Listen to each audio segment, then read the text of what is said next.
Di sini saya akan memaparkan hasil penelitian atau proposal penelitian yang berjudul Dampak Masa Pandemi pada Minat Belajar Siswa.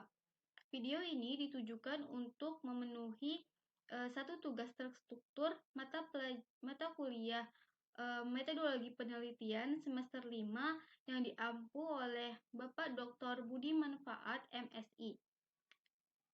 Selanjutnya, perkenalkan, nama saya Putri Indasari dengan NIM 1808105072, jurusan Tadris Matematika IAIN Syekh Nurjati Cirebon. Nah, langsung saja kita masuk ke bab 1 atau bab pendahuluan. Di bab pendahuluan ada 3 subbab, yaitu latar belakang, pernyataan masalah, dan pertanyaan penelitian. Kita masuk dalam latar belakang. Pandemi adalah sebuah kondisi di mana terjadinya suatu penyakit atau wabah menular dengan skala besar. Dengan kondisi ini, banyak orang yang kehilangan nyawa, pekerjaan, hingga kondisi ekonomi di suatu pemerintahan pun menurun. Minat adalah ketertarikan atau perhatian seseorang terhadap sesuatu yang disukainya. Belajar adalah kegiatan yang bertujuan untuk merubah tingkah laku sebagai hasil pengalaman. Siswa adalah orang yang melakukan kegiatan belajar mengajar di sekolah. Adapun survei yang dilakukan oleh UNICEF pada awal Juni terhadap 4.016 responden dari 34 provinsi dengan rentang usia 14 sampai 24 tahun. Hasilnya 69 merasa bosan belajar dari rumah. Selama belajar di rumah, responden mengalami dua tantangan utama, yaitu 35% kesulitan akses internet dan 38% kurang bimbingan dari guru.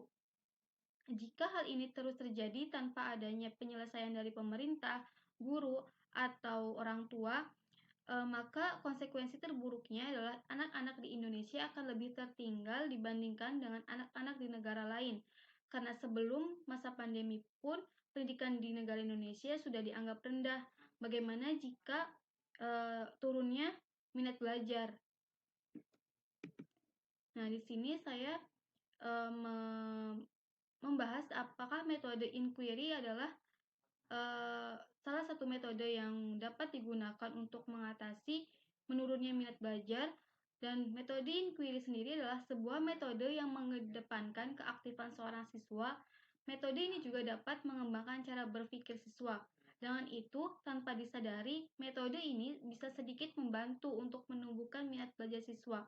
Karena dengan metode ini, siswa diharuskan menjelaskan, mengamati, dan membuat kesimpulan. Oleh karena itu, siswa mau tidak mau harus belajar terlebih dahulu agar dapat mengikuti suatu mata pelajaran. Yang berikutnya adalah pernyataan masalah.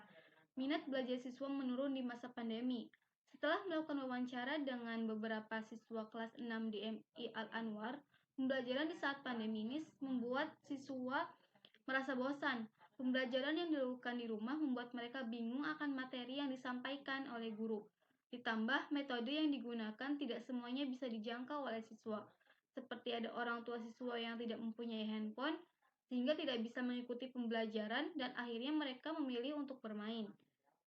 Berikutnya yaitu pertanyaan penelitian. Apakah metode inquiry dapat menumbuhkan minat belajar siswa di masa pandemi? Nah, kita masuk ke bab 2 atau tinjauan literatur. Di bab ini kita mengangkat atau memberitahu penelitian terdahulu.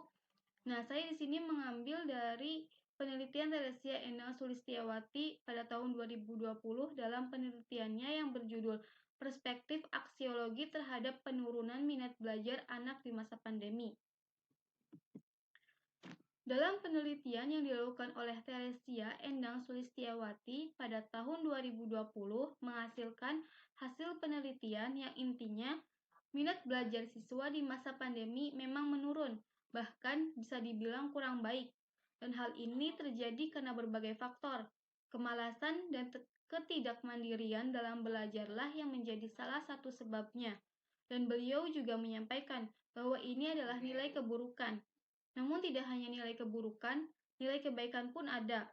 Karena di masa pandemi seperti ini, maka siswa dapat memahami internet atau teknologi dan meminimalisir penyebaran virus COVID-19. Kita masuk ke bab 3, yaitu desain dan metode penelitian. Desain penelitian, dalam penelitian ini saya menggunakan pendekatan kuantitatif. Pendekatan kuantitatif adalah sebuah metode penelitian yang datanya berupa angka dan data-data tersebut dijadikan sebagai alat untuk penelitiannya. Menurut Kasiran tahun 2008. Dengan menggunakan pendekatan ini, peneliti harus benar-benar dalam melakukan pengukuran dari objek yang diteliti sehingga bisa menghasilkan kesimpulan yang dapat digeneralisasikan. Nah, berikutnya yaitu metode penelitian. Teknik pengumpulan data yang digunakan dalam penelitian ini adalah pengukuran. Pengukuran ini bisa dilakukan dengan cara mengikuti ulangan harian, ujian tengah semester, dan ujian akhir semester. Kemudian peneliti melakukan wawancara untuk memenuhi instrumen yang diperlukan, yaitu skala minat belajar. Sumber data yang digunakan adalah primer, karena di sini data yang digunakan diperoleh secara langsung. Populasi dalam penelitian ini adalah siswa kelas 6 di MI Al-Anwar yang berjumlah 35 orang, atau sama dengan satu kelas.